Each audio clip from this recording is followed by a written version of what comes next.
Hey guys, Bright Lights here, and welcome to updated Oracle Think Tank deck profile. I know Oracle Think Tank isn't the best plan at the moment. It is kind of underwhelming with everything that's been revealed about it.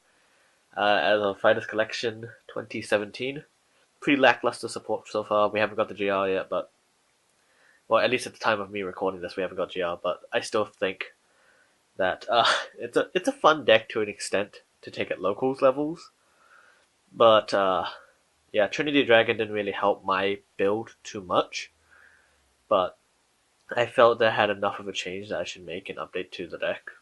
So yeah, let's get started. Uh, I'm not going to be explaining all the cards that I've already mentioned, so like I'm just going to explain the changes and why I made them. So Lulu, we're playing Souless, self-explanatory. Excuse me. For Coco, self-explanatory. For Cuckoo, nothing's changed there because there wasn't really any good witch stuff for Trinity Dragon. So yeah. Um, Next up for your 10k vanillas, you have to play Battle System Tart now because with your new stride from Trinity Dragon, your Excite Battle System Muar, um, it requires you to have Battle System Rearguards, and well, it doesn't require you, but it's nicer to have Battle System Rearguards so you can actually get the power from it. So if you have a lot of Battle Sisters, it's better, I feel. So play the 4 Tart, it's really good. Um, yeah, for Tom because he's Tom. 3 of this new girl. So this is Apprentice Weather Girl Smoothie. Her ability is pretty simple. At Generation Break 1, when she hits a Vanguard on Rearguard Circle, you can countercharge 2. Now, the countercharge is actually really nice. I really like it. Because, it kind of like nullifies the cost of Coco, so it's good in that aspect. Um, However, she does need a hit, which is a bit of a problem. If you don't like her, you can just simply take her out for more 10k vanillas because actually riding into her can hurt you early game because opponents can rush you. That's not very good. But other than that, I think she's a really solid pick for the deck. A really solid card. Grade 1s hasn't changed at all. Still playing the 4 Stride Fodder. 6 8Ks because Tom Columns. I don't really like any of the new support that Oracle Think Tank got. Same thing with the Perfect Guard. Still the Perfect Guard Gs. Literally, I don't, no change in grade 1s. I don't like the new Oracle Perfect Guard that's recyclable because you randomly bind a card from your hand.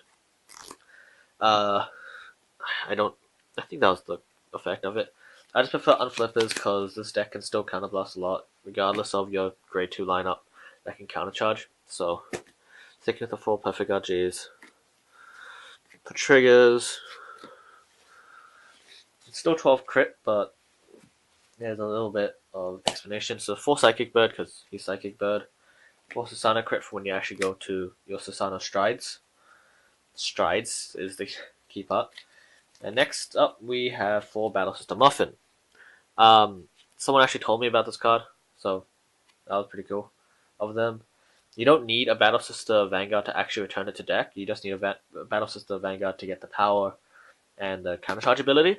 But now that we have a non-heart restrictive Battle Sister Stride, you can stride on Coco and you'll still have the Battle Sister name. So you get to return it to deck, get the power that it provides, and countercharge. So it's actually really good as a recyclable crit because of Miwa. So yeah, definitely play 4 Battle System Muffins. I will actually read out her ability because I never did. So her ability on Rearguard Circle is you can put it at the top of your deck. If you have a Vanguard of Battle Sister in its card name, you can choose one of your other units. To end a turn, they get plus 3k and a new ability, Oracle. When this unit attacks a Vanguard, you can countercharge 2. Then you shuffle. So it's really good because then you can give it to Vanguard if you want, like if you have multiples. You have no open counterblasts, just send these back. You can countercharge 4. It's really nice. So yeah, that's it for crits. For Los Vegas, you don't change it for the new one when the new one comes out because I don't like it. I'm pretty sure a lot of Oracle Think Tank players think the same as me. You might as well just play the regular old Los Angeles because yeah. So moving on to strides, this will be the main explanation, I guess. So for your first strides, you have Kieran and Madhu, depending on which of your 2 grade 3s you ride. Coco, you go Madhu. Cuckoo, you go Kieran. That's typically what you do. So that's that for your first strides. Next up, we play two of this guy whose name I can't pronounce. Takamikazuchi. Never could pronounce his name anyway. When you want to build some more hand advantage or you're low on hand or something, you play him.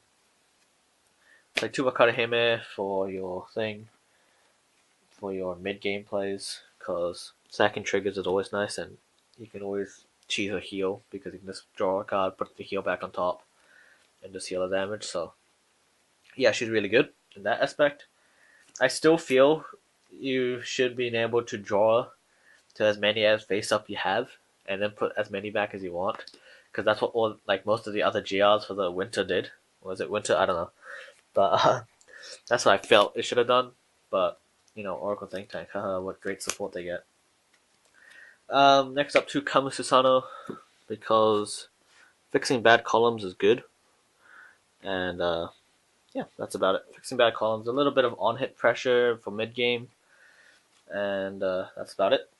Now, for the changes, the main changes to the G-Zone, we are now only playing one Floral Witchmaster Mimi. I find I'm barely ever going into her, because in this meta, opponent having hand size is actually very common, so they can easily discard 2. And yeah, so I might even cut her altogether, but for now she's just a one-off. As previously mentioned a few times, we have Battle Sister Mior, just one of her, because she can flip any card. And her artwork is absolutely amazing. Just focus on that. Whatever. Anyway, doesn't matter. So, her ability is Generation Break 1. You can flip a card from your G-Zone face up. To end the turn, this unit gets the ability of when the attack of your Battle Sister unit hits. Trying to focus. It's not focusing. Why is it not focusing?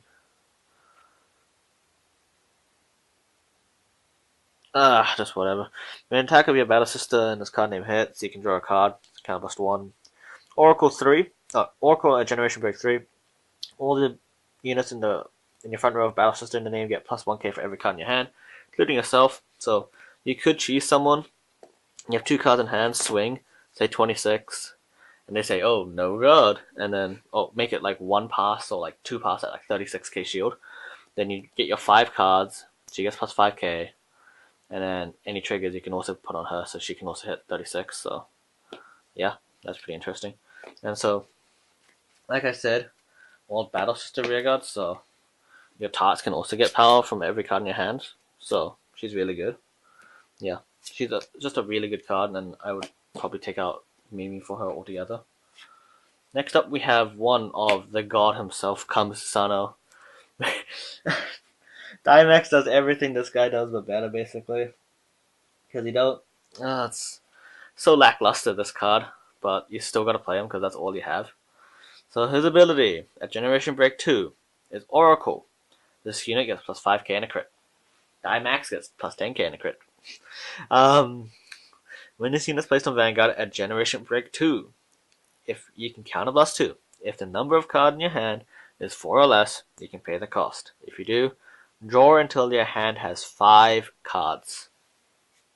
Honestly, lackluster effect. I honestly am not a big fan of it, but in those rare situations where you top deck a stride fodder, when you have no cards left, you stride this guy, you suddenly have 5 cards again. That's, yeah. I'm a bit salty because Dimax is so good by comparison to him, and he's the GR for Oracle Think Tank. Goes to show that we're getting fucked for Oracle Think Tank, but yeah, he's there. One Blizzard, cause things flip up a lot in this deck, and GB8 you can reach it faster with Blizzard, whatever.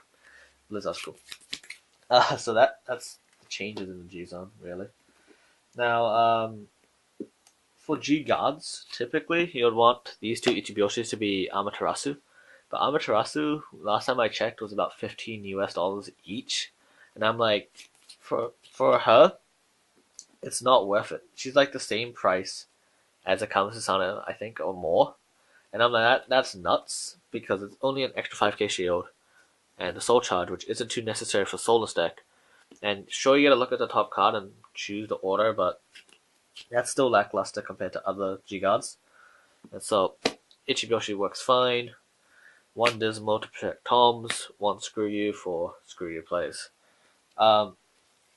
If you do have Amaterasus, you can play 3 Amaterasu. You replace these 3 with Amaterasu and you're probably set. Keep the Dismal because Tom's really important. But yeah, if you have the money to afford Amaterasu without feeling terrible about buying it at that price, go for it. So yeah, until we get more news on actual decent Oracle Think Tank support, this deck is mostly just gonna be at that fun local level gameplay, and sometimes it's not even enough to compete with that because like pre GBTO 10 Gurgits can still kick its ass because the early game can be so key in the meta right now. So yeah, I just wanted to show the Oracle Think Tank. There's still some dedicated players to an extent, but they need help. They really need help. Uh, I'll see you all next time.